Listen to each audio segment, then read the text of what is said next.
Buonasera, pronti per una nuova edizione del nostro TG, ma iniziamo come di consueto dai titoli. Cosenza blindata per l'arrivo di Matteo Salvini, cori e striscioni contro il leader della Lega, manifestanti invadono la zona rossa, salta l'inaugurazione della nuova sede del partito, al Morelli Salvini incontra i cittadini e parla dei progetti della Lega per la Calabria. È iniziato poco dopo le 13 l'incontro tra il governatore della Calabria e il ministro della Sanità Speranza, sul tavolo del rappresentante del governo il dossier Calabria. Il PD assente ingiustificato alla riunione indetta dal centro-sinistra a Feroleto, assicurata la partecipazione alle primarie del 20 ottobre. Per il Viminale Antonio Trifoli, attuale sindaco di Riace, non poteva essere eletto perché era un dipendente del comune della Locride quando si è candidato.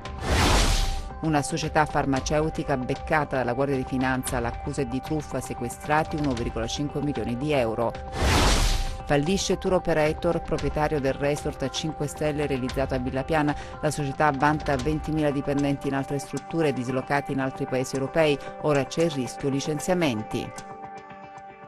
Ancora buonasera dalla redazione del TG10. Dunque apriamo questa edizione del nostro giornale parlando dell'arrivo del leader della Lega Matteo Salvini a Cosenza, una città blindata. È saltato tra l'altro l'appuntamento, quello che riguardava l'inaugurazione della nuova sede del partito. C'è stata una manifestazione contro il leader leghista che ha preferito andare direttamente al Morelli, dove ha incontrato i cittadini, ha parlato dei progetti della Lega per la Calabria. Noi in questo momento siamo collegati in diretta con il nostro Francesco Straticò. Insomma, è appena finito appunto questo appuntamento di Salvini al Morelli. C'è ancora fermento però in città, vedo. Francesco, a te la linea.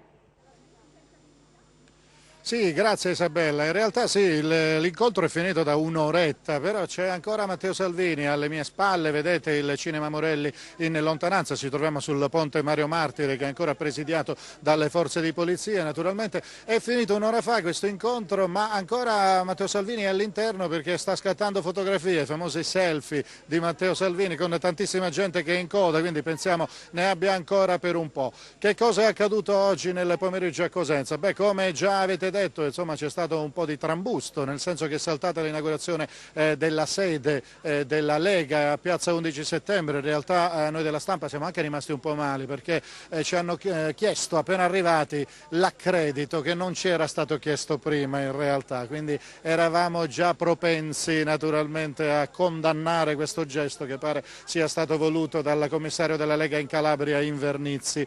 In realtà poi, ripeto, non c'è stata neanche la necessità di visitarla questa Lega calabrese, speriamo ce la facciano vedere comunque anche solo per curiosità e per fare il nostro lavoro di cronisti, speriamo che ce la facciano vedere più avanti.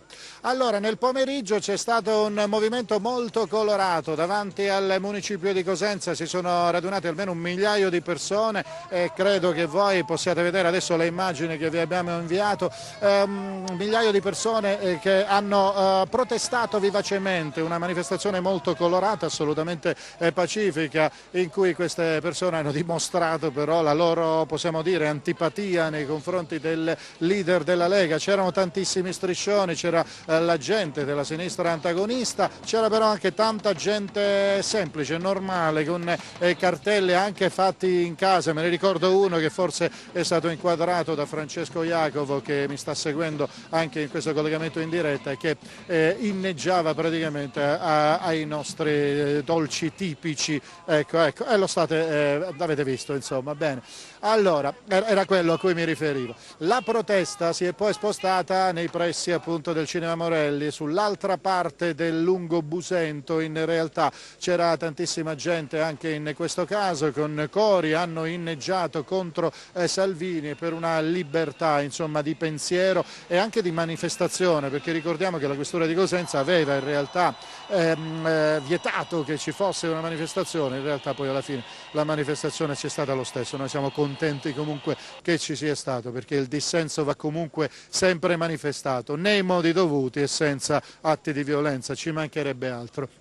Alla fine Matteo Salvini è arrivato al Cinema Morelli, è entrato da una porta laterale, ha salutato un po' di gente, ma soprattutto ha salutato la gente che era all'interno, che lo ha osannato a lungo, anche devo dire con striscioni in questo caso che erano a suo favore, con tanta gente che ha voluto stringergli la mano, e Matteo Salvini ha parlato anche di questi contestatori all'esterno, parlando di loro come di gente che pensa di essere padrona della città e di non volere altre riunioni. Naturalmente è giusto che anche Matteo Salvini abbia avuto il suo spazio per dire ciò che voleva, e ci mancherebbe altro anche in questo caso. Noi siamo per la libertà di pensiero oltre ogni cosa.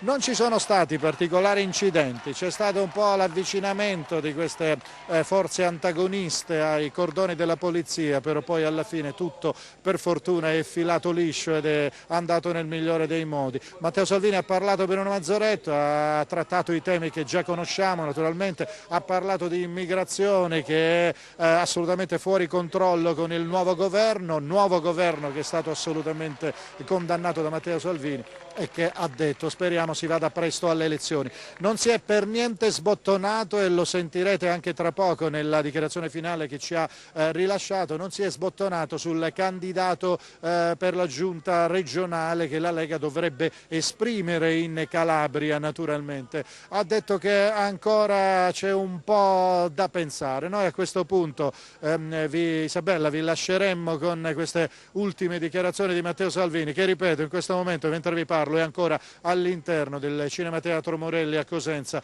a farsi dei selfie, insomma le foto con i suoi simpatizzanti. E allora vi lascio la linea allo studio e vi lascio appunto con queste dichiarazioni rilasciate qualche istante fa da Matteo Salvini. Buona serata.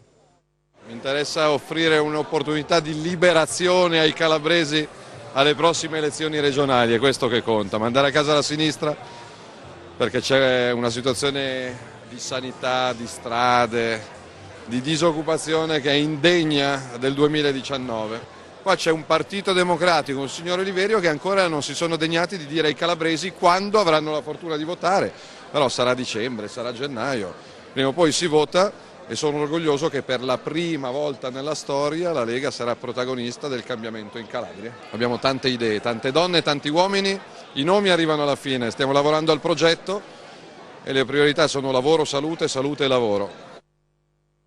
Questo dunque il pomeriggio di Matteo Salvini a Cosenza. C'è poi la questione della sanità. Ebbene, oggi c'è stato l'incontro con il ministro Speranza da parte del governatore della Calabria Mario Oliverio. Al ministro Oliverio ha consegnato un dossier che riguarda proprio la situazione della sanità calabrese. Il presidente della regione Mario Oliverio, accompagnato dal delegato alla sanità Franco Pacenza e dal dirigente del settore Antonio Belcastro, arriva poco dopo le 12:30 nella stanza del ministro della salute Roberto Speranza. L'incontro è durato poco più di 2 ore. Il rappresentante del governo ha accolto le istanze preoccupate palesate dal governatore della Calabria, che ha puntato l'attenzione sulle difficoltà che sta vivendo il comparto, sui posti di lavoro a rischio, sulla precarietà in cui si dibattono gli ospedali calabresi alle prese con 1000 difficoltà dovute anche alla carenza di personale. Al Ministro io ho posto i problemi e il Ministro si è impegnato ad approfondire e a valutare i problemi per dare le necessarie risposte. Io ho posto il problema dello sblocco delle assunzioni, del precariato, della necessità di dare alle aziende sanitarie le guide necessarie per essere governate. Ho posto il problema dello sblocco appunto delle procedure di gara per quanto riguarda i servizi e le forniture nelle aziende, a partire dalle forniture di farmaci. Ho posto problemi per appunto garantire la cura della salute dei cittadini, garantire i servizi sanitari di cui i cittadini hanno bisogno. E su questi problemi il Ministro si è impegnato ad approfondire e a dare le necessarie risposte. È Sempre a proposito di sanità, 40 docenti delle università calabresi hanno firmato un documento redatto dalla Fondazione Trasparenza sulla drammatica situazione in cui versa il comparto, espressi dubbi di legittimità sugli scioglimenti delle aziende sanitarie che porteranno ad un aggravamento delle condizioni per operatori e cittadini. La tutela della salute in Calabria rischia di scomparire. È un quadro nefasto quello disegnato da 40 docenti delle università calabresi che, su iniziativa della Fondazione Trasparenza, hanno redatto un documento che delinea il futuro della sanità nella nostra regione. Sono negati i livelli essenziali di assistenza, non esigibili in egual modo da tutti i cittadini, salvo che in alcune aziende ospedaliere, ove prevale la dedizione indefessa di alcuni bravi operatori. Alla carenza di personale, ad una rete ospedaliera malconcia, alla tecnologia obsoleta e una governance aziendale precaria, si sono aggiunti 2 eventi, scrivono i docenti, che hanno aggravato ulteriormente la qualità dell'assistenza in Calabria.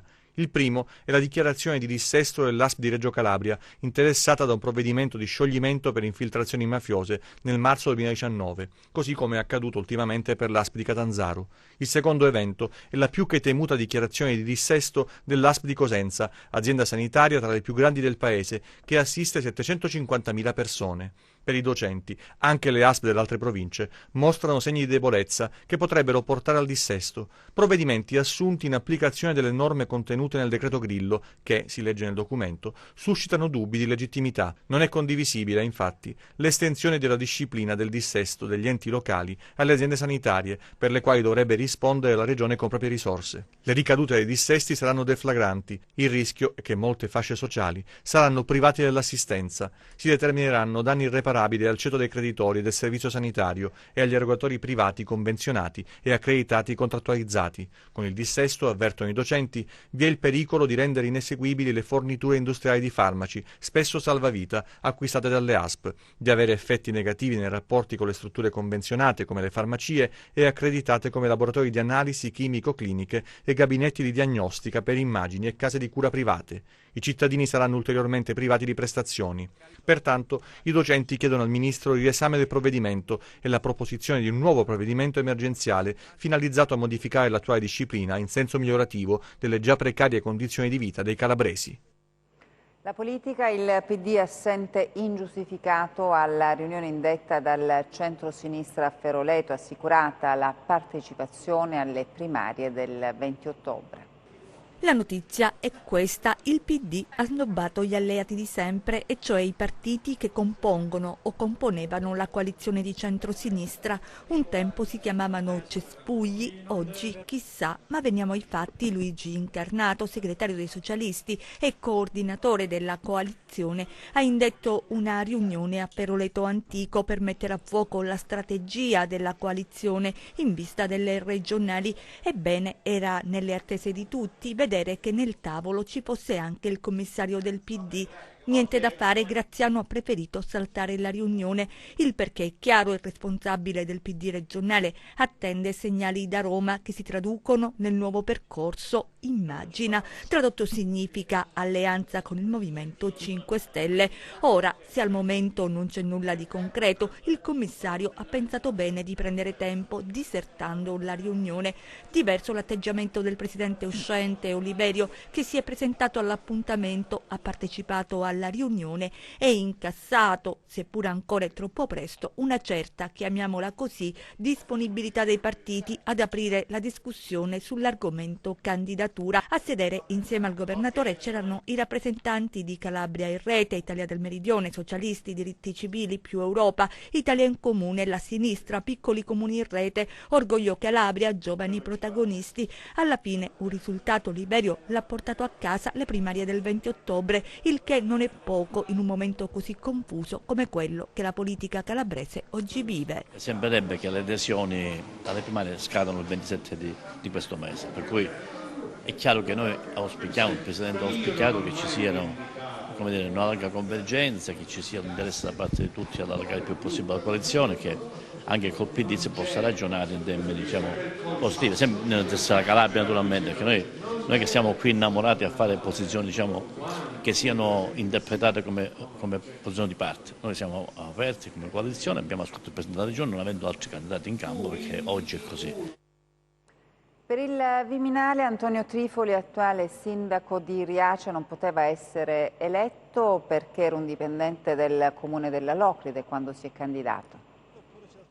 Il sindaco di Riace, Antonio Trifoli, era ineleggibile in quanto dipendente del comune nel momento in cui si è candidato. Ad affermarlo il Ministero dell'Interno in una nota inviata alla prefettura di Reggio Calabria a pochi giorni dall'udienza sull'ineleggibilità del sindaco che si terrà davanti al Tribunale di Locri il prossimo 1° ottobre.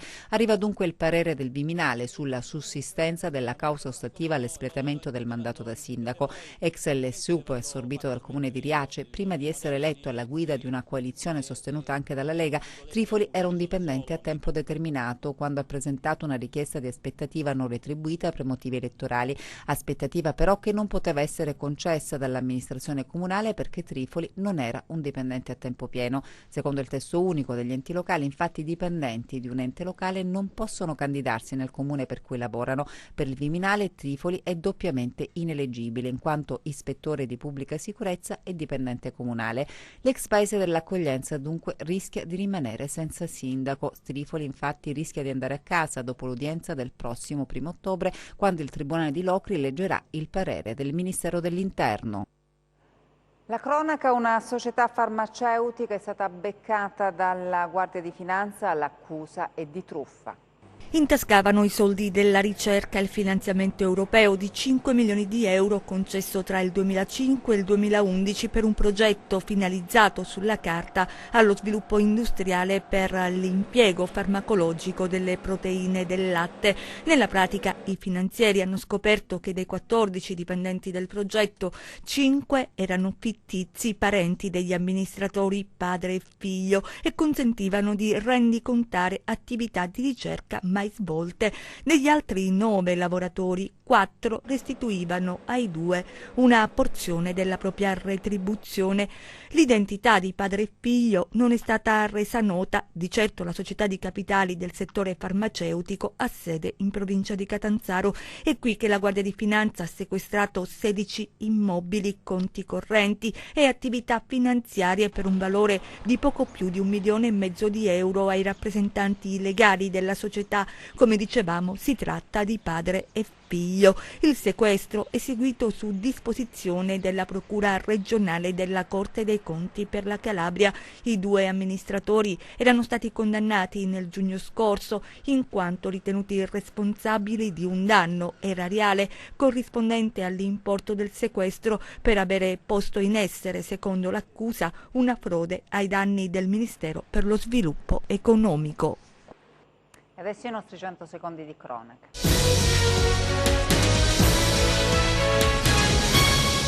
Era originario di Corigliano Rossano, un operaio di 49 anni morto per un incidente sul lavoro nel Varesotto, deceduto a causa dei traumi riportati durante le operazioni di sganciamento di materiale edile da un tir che trasportava.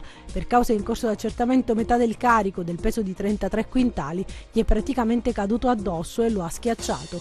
Il fatto è successo a Bovisio Masciago, dove sono in corso dei lavori privati per la costruzione di una palazzina. È rimasto schiacciato alla testa e al torace, morendo poco dopo per emorragie interne. I carabinieri forestali hanno scoperto un pozzo abusivo scavato all'interno del fosso Umbra di Melissa nel Crotonese. Per la realizzazione dell'opera è stata aperta una pista e sono stati sradicati alcuni alberi. Per questo motivo il committente delle opere, proprietario di un terreno prospiciente il corso d'acqua demaniale, è stato denunciato alla Procura della Repubblica.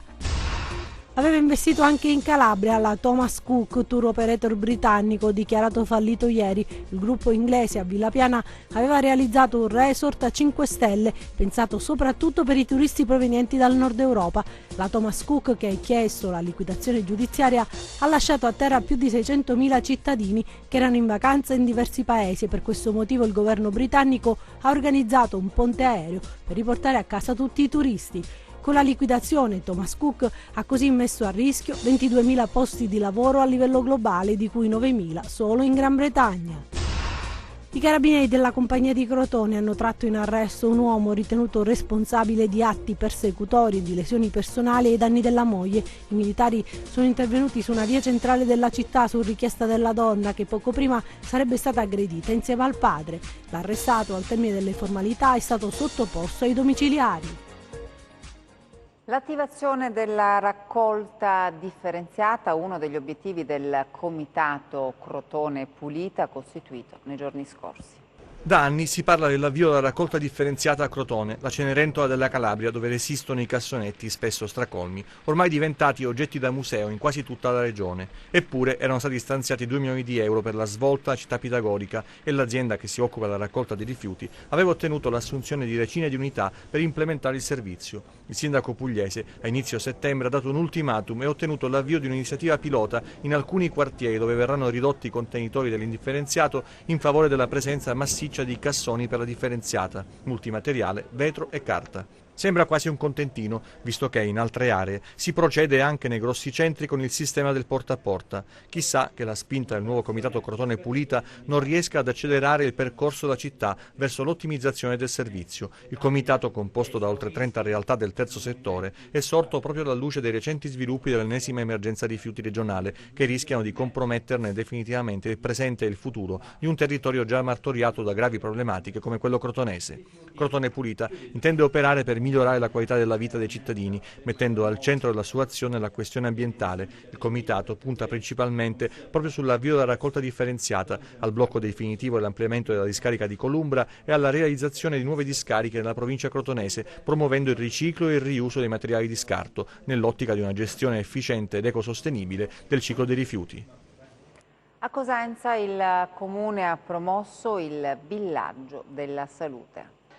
A Cosenza è stato scelto il fine settimana e la centralissima piazza 11 settembre, nel cuore dell'isola pedonale, per allestire il Villaggio della Salute. L'iniziativa, frutto di un'efficace sinergia tra pubblico e privato, è stata promossa dagli assessori Francesco De Cicco e Rosaria Succurro, in collaborazione con Amplifon e Avam. All'interno dell'area, allestita per tutta la giornata, è stato possibile effettuare gratuitamente consulenze personalizzate su un corretto stile di vita, a partire da una sana alimentazione attraverso la misurazione della bioimpedenziometria e del fabbisogno proteico. Inoltre sono stati effettuati numerosi controlli come misurazione dei parametri vitali, elettrocardiogramma, controllo audiometrico, glicemia, pressione arteriosa e saturimetria. Soddisfatti entrambi gli assessori per il successo dell'iniziativa, in quanto hanno dichiarato la prevenzione è fondamentale per curare al meglio la propria salute, soprattutto in una terra assetata di sanità. L'iniziativa è la testimonianza di come sia possibile creare una rete sociale tra aziende private, enti pubblici e associazioni a supporto delle realtà sanitarie territoriali pubbliche. Rimaniamo a Cosenza per le giornate europee del patrimonio. Dal 1991 il Consiglio d'Europa, con l'appoggio della Commissione europea, promuove le giornate europee del patrimonio e consente ai cittadini la visita gratuita di monumenti e siti storici, artistici e naturalistici. La manifestazione coinvolge i 49 Stati membri della Convenzione culturale europea firmata nel 1954. L'iniziativa europea quest'anno ha per titolo 1, 2, 3 Arte, Cultura e Intrattenimento, che evoca un celebre gioco di strada e invita al divertimento fine a se stesso, proprio dell'infanzia.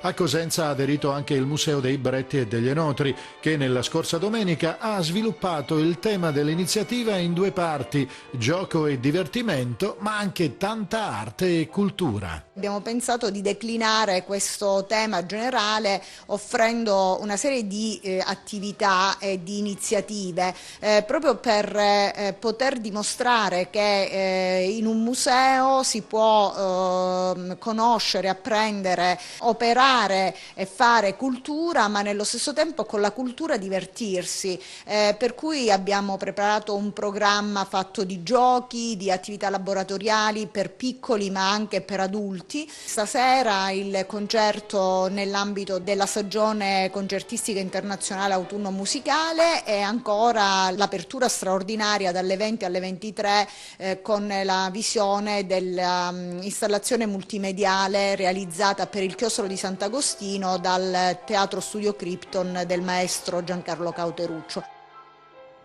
E in chiusura le previsioni del tempo.